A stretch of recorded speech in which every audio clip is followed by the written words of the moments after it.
Como você vai esquecer o passado se no presente este passado te sangra?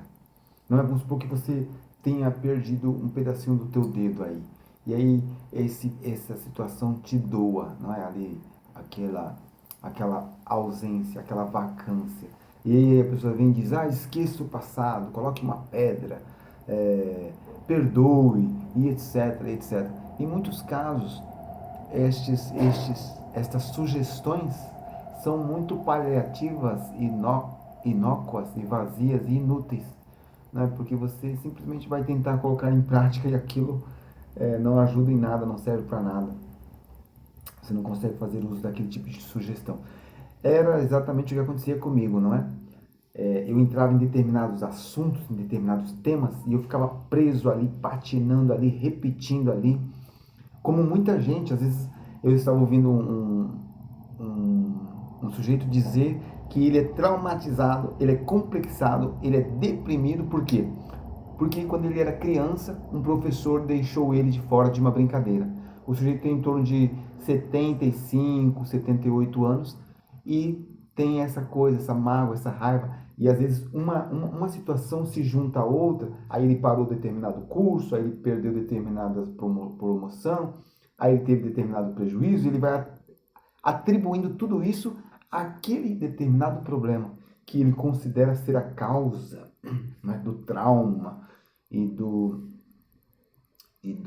desse complexo e dessa situação toda. E aí toda vez a pessoa vem repetir essa história. Ou é um suicídio na família, ou é um divórcio, ou é um acidente de trânsito, e a pessoa entra ali e começa a ficar amarga, não consegue sair daquele assunto e fica ali remoendo aquilo. Às vezes a pessoa fica sozinha também, recontando aquela história, e aí vem as sugestões, como eu dizia há pouco.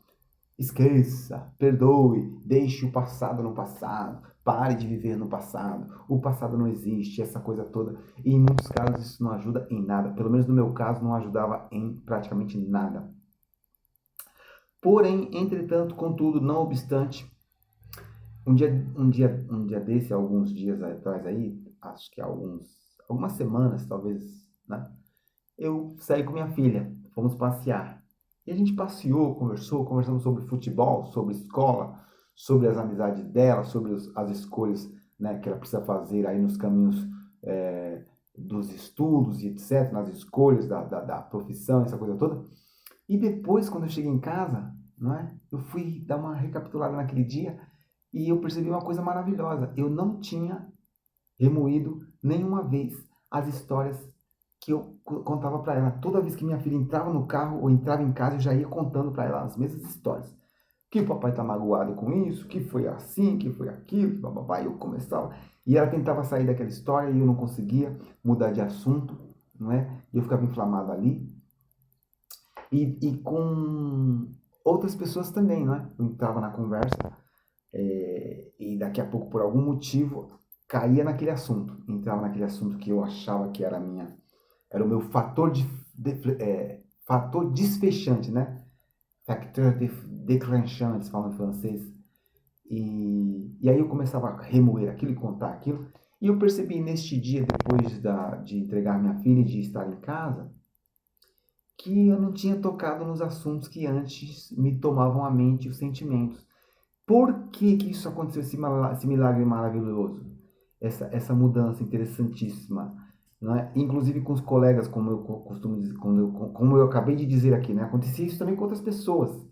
Eu entrava em determinados assuntos, como você vê acontecer com tanta gente. A pessoa entra num determinado tema inflamado, doloroso, traumático, que mexeu com ela, e ela fica ali remoendo aquilo, e você percebe que ela tem dores ali, não é? O que aconteceu para que o Weber conseguisse sair e falar de outros temas, conversar outros assuntos, ficar mais livre nesse sentido? E isso aconteceu depois que eu matei uma determinada charada. Esta charada está exposta em um livro que eu escrevi, chama-se A Arma Secreta que Usei para Impedir que a Depressão Me Matasse. Não é? Depois que eu escrevi este livro, eu tive efeitos como esse que eu acabei de narrar aqui, de conseguir sair de determinado tema, sair de determinado assunto, sair de determinada, digamos assim, prisão, certo? Na qual eu vejo muita gente preso, né? Às vezes você tem um filho que ele sofreu um divórcio, então agora toda vez ele cai naquela história que ela foi culpada, que ela fez isso, que ela aquilo, que agora minhas filhas estão desse jeito. Às vezes você tem uma filha que tem a mesma história, às vezes alguém teve um suicídio na família, agora ela retoma esse assunto de forma muito dolorosa, né? Perdeu um filho, o pai, tal, o irmão. E eu consegui sair de uma história, de dentro de uma história desse tipo, de dentro de uma situação aprisionante e sufocante desse tipo, depois que eu matei a charada que está exposta no livro A Arma Secreta que Usei para Impedir que a Depressão Me Matasse. Aliás, muitas das coisas que eu falo aqui são colocadas nos meus livros, nos livros que eu tenho. É que é feio você entrar fazendo publicidade, falando isso e aquilo, depois às vezes a pessoa acaba ficando meio receosa de voltar no vídeo e falar, puta, esse vídeo aí é... Puxa vida, né? Este vídeo aí desse cara, esses vídeos aí são propaganda, são... Não é assim que eu quero que você me veja, eu quero que você me veja como alguém que traz algum benefício para você, alguma dica, alguma sugestão que alivie tua mente, que melhore teus relacionamentos, que melhore a tua passagem pela vida. Mas de toda forma, se você quiser buscar o livro na Amazon, não é?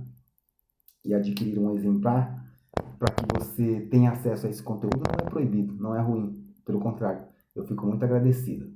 Deixo essa dica aqui para você. O livro é este, vou mostrar só para que você tenha o visual de como é a capa dele. E é isso. O celular deu uma capotada aqui, mas está de volta. Terminamos o vídeo. Eu fico por aqui, quero que a vida traga tudo de melhor para você. Um forte abraço e até o nosso próximo encontro.